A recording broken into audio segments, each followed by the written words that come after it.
Journalist Kommineni శ్రీనివాసరావును AP పోలీసులు హైదరాబాద్ లో అదుపులోకి తీసుకున్నారు.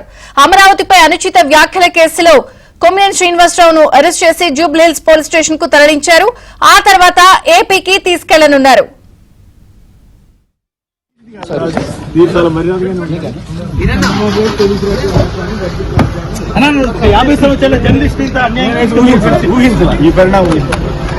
ఈ పరిణామం ఊహించలేదు. జరుగుతున్నటువంటి దారుణమైనటువంటి సంఘటన సాక్షికి సంబంధం అపవాదులు అట్టగా కేవలం కొంతమంది వాస్తవాన్ని పూర్తిగా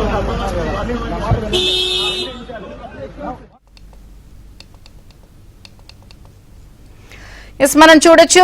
సాక్షి జర్నలిస్ట్ కొమ్మినేని శ్రీనివాసరావును అరెస్ట్ చేశారు. అలాగే సాక్షి యాజమాన్యంపై కూడా కేసు నమోదైంది. జూబ్లీహిల్స్ పోలీస్ స్టేషన్ కు కొమ్మినేని తరలిస్తున్నారు. తుళ్లూరు పోలీస్ స్టేషన్ లో నమోదైన కేసులో కొమ్మినేని అరెస్ట్ చేసినట్లుగా జూబ్లీహిల్స్ ఇన్స్పెక్టర్ కు సమాచారం ఇచ్చారు తుళ్లూరు పోలీసులు. ప్రస్తుతం ఆయన జూబ్లీహిల్స్ పోలీసులకు అందించిన నోటీసుల మేరకు అరెస్ట్ చేశారు. జూబ్లీహిల్స్ పోలీస్ స్టేషన్ కు కొమ్మినేని తరలిస్తున్నారు. వివరాలు ప్రవీణ్ అందిస్తారు. ప్రవీణ్, అమరావతి రైతులను కించపరిచేలా అసభ్యకరంగా మాట్లాడినటువంటి కేసులో ఇప్పటికే ముగ్గురిపైన కేసు నమోదు చేశారు తుళ్లూరు పోలీసులు. ఇందులో A1గా జర్నలిస్ట్గా ఉన్నటువంటి కృష్ణంరాజు, మరోవైపు సాక్షి జర్నలిస్టు A2గా కొమ్మినేని, మరోవైపు A3గా సాక్షి ఛానల్ను కూడా నిందితుల జాబితాలో చేర్చినటువంటి పరిస్థితి ఉంది. కొద్ది నిమిషాల క్రితమే జర్నలిస్టు కాలనీలోని కొమ్మినేని శ్రీనివాస్ను అరెస్టు చేసి నేరుగా జూబ్లీహిల్స్ పోలీస్ స్టేషన్ కూడా తరలించారు. జూబ్లీహిల్స్ ఇన్స్పెక్టర్ కూడా కొమ్మినేనిని అరెస్టు చేసినట్లు చెప్పడం జరిగింది. అరెస్టు వారెంట్ను కూడా జూబ్లీహిల్స్ పోలీసులకు అందజేసినటువంటి పరిస్థితి కనపడుతుంది. జూబ్లీహిల్స్ పోలీస్ స్టేషన్ నుండి నేరుగా తుళ్లూరు పోలీస్ స్టేషన్ కూడా కొమ్మినేనిని తరలించినటువంటి పరిస్థితి అయితే స్పష్టంగా కనపడుతుంది. ఈ కేసులో నాన్ బెయిలబుల్ సెక్షన్స్ తో పాటు ఎస్సీ ఎస్టీ అట్రాసిటీ కేసులు కూడా నమోదు చేసినటువంటి పరిస్థితి ఉంది. రాజధాని రైతులు పెద్ద ఎత్తున ఆందోళన చేసినటువంటి పరిస్థితి కనపడుతుంది. పలు పోలీస్ స్టేషన్లో కూడా ఇప్పటికే వీరిపైన కేసు కంప్లైంట్ చేయడంతో పలు పోలీస్ స్టేషన్లో కూడా కేసులు నమోదైనటువంటి పరిస్థితి ఉంది. ముఖ్యంగా రాజధాని మహిళలను కించపరిచే విధంగా డిబేట్లో మాట్లాడినటువంటి కృష్ణంరాజును అతన్ని కంట్రోల్ చేయాల్సినటువంటి బాధ్యత హోస్ట్ సీట్లో ఉండి కూడా ఇతను చేయలేదనేది కొమ్మినేని పైన ఆరోపణలు ఉన్నాయి. మరోవైపు కొంత టెక్నికల్ ఎవిడెన్స్ ఆ వీడియోలో స్పష్టంగా ఉంది కాబట్టి కొమ్మినేనిని కూడా ఈ కేసులో A2గా చేర్చడం జరిగింది.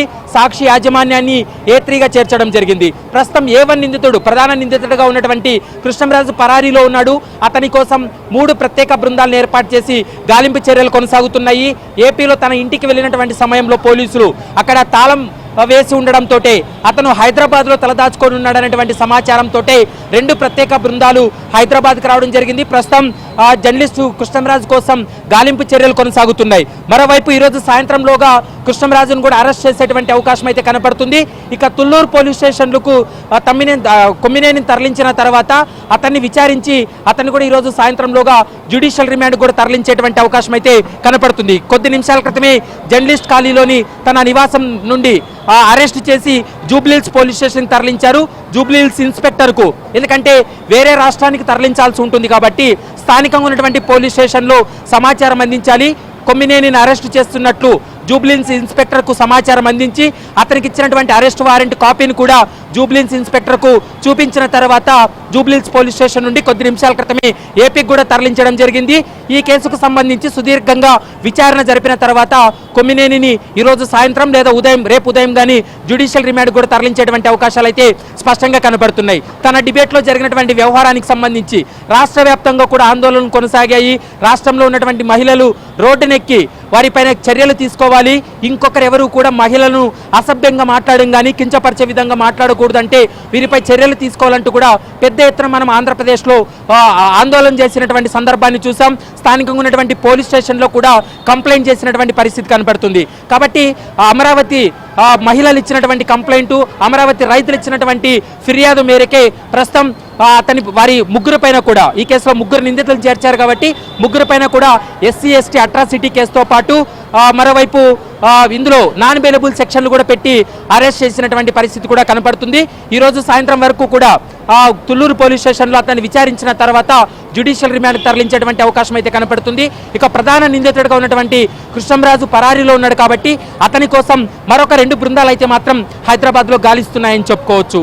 విజయచంద్రిక. దీని తర్వాత పరిణామాలు ఎలా ఉండొచ్చు ప్రవీణ్? ఎందుకంటే ఇప్పటికీ కూడా ఆయన స్టేట్మెంట్ ఇచ్చారు. అంత ఘోరంగా కించపరిచి అవమానించి మాట్లాడినా కూడా సాక్షి యాజమాన్యం ఏమి అనలేదని లైవ్ లో చెప్పుకొచ్చారు. ఎగ్జాక్ట్లీ, ఎందుకంటే గతంలో మనం చూసాము ఇదే కొమ్మినేని డిబేట్లో ఉన్నటువంటి సమయంలో, లక్ష్మీ పార్వతి డిబేట్లో ఉన్నటువంటి సమయంలో ఒక కాల్ చేసి ఆమెను అంటే ఒక ఆల్రెడీ పెళ్ళైనటువంటి మహిళ భర్తను మోసం చేసి రావడంతో పాటు భర్త పైన ఆరోపణలు చేసిందని ఒక కామెంట్ చేసినందుకు కొమ్మినేని ఆ కాలర్ పైన విరుచుకుపడినటువంటి సందర్భాన్ని చూసాం. కానీ ఏకంగా రాజధాని మహిళలపైన, రాజధాని రైతులపైన మహిళలను ఉద్దేశించి అభ్యంతరకరమైనటువంటి వ్యాఖ్యలు చేసినప్పటికీ కూడా వాటిని ఖండించకపోవడం తన డిబేట్లో, మరోవైపు వాటి ఆక్షేపంగా ఉన్నటువంటి వర్డ్స్ను కూడా కంటిన్యూ చేసినటువంటి పరిస్థితి కనబడుతుంది. తప్పేం లేదన్నట్టుగా వీళ్ళు వ్యవహరించినటువంటి తీరును చూస్తే ఏపీలో ఉన్నటువంటి రైతులందరూ కూడా పెద్ద ఎత్తున ఆందోళన చేసినటువంటి పరిస్థితులు కూడా మనం చూసాం. కాబట్టి అందులో భాగంగానే ఏపీ రాజధాని అమరావతికి సంబంధించినటువంటి మహిళలు వాళ్ళు ఎంతో బాధపడ్డారు. వాళ్ళను ఉద్దేశించి అసభ్యంగా మాట్లాడడం, మరోవైపు వారు మాట్లాడినటువంటి మాటలు కూడా ఎవరు సమర్థించినటువంటి మాటలు వాళ్ళు ఆ డిబేట్లో చేశారు. కాబట్టి పోలీసులు కూడా కేసు నమోదు చేసి ఇమీడియట్లీ యాక్షన్ కింద ఈరోజు హైదరాబాద్కి వచ్చి కొమ్మినేని అయితే అరెస్ట్ చేయడం జరిగింది. ఇక ప్రధాన నిందితుడిగా ఉన్నటువంటి కృష్ణరాజు అయితే పరారీలో ఉన్నాడు. అతను ఏవన్ నిందితుడు, అతనే ఈ వ్యాఖ్యలు చేశాడు ఆ డిబేట్లో. ఆ టెక్నికల్ ఎవిడెన్స్ ఆధారంగా చేసుకొని పోలీసులు తప్పు లేదు అనే సమర్థించుకునే ప్రయత్నమే చేస్తూ జగనన్న కనెక్ట్ అనే సోషల్ మీడియా వేదిక విడుదల చేశారు వీడియో. కానీ ఎక్కడ ఆయన తప్పు చేశానని క్షమాపణ కోరటం లేదు. ఎగ్జాక్ట్లీ, ఎందుకంటే రాజధాని మహిళలు వేషాలు అన్నటువంటి ఒక వర్డ్ చాలా అసభ్యకరమైనటువంటి వర్డు, ఎవరు కూడా సమర్థించని వర్డుగా మనం భావించాల్సి ఉంటుంది. మహిళలను కించపరిచే విధంగా మాట్లాడాడు. అయినప్పటికీ కూడా పెద్ద ఎత్తున ఆందోళనలు, నిరసనలు తెలియజేసినటువంటి సమయంలో కూడా తను మాట్లాడిన మాటలు కరెక్ట్ అన్నట్లు తానే సమర్థించుకున్నటువంటి పరిస్థితి ఉంది. పోనీ మాట్లాడినటువంటి వ్యక్తి ఒకవేళ సమర్థించుకున్నప్పటికీ కూడా అందులో డిబేట్లో ఉన్నటువంటి కొమ్మినేని కూడా వాటిని ఖండించకపోవడం, తర్వాత డిబేట్ అయిన తర్వాత అయినా కూడా తన డిబేట్లో మాట్లాడినటువంటి కృష్ణరాజు అసభ్యకరంగా మాట్లాడాడు కాబట్టి క్షమించాలని ఆ డిబేట్లో చెప్పకపోవడం, సాక్షి యాజమాన్యం సైతం దాన్ని సమర్థించే విధంగా తమకేమీ పట్టదన్నట్లు, తమకేమీ తెలియదన్నట్లు వ్యవహరించడంతో ముగ్గురిని కూడా నిందితులుగా పెట్టడం జరిగింది.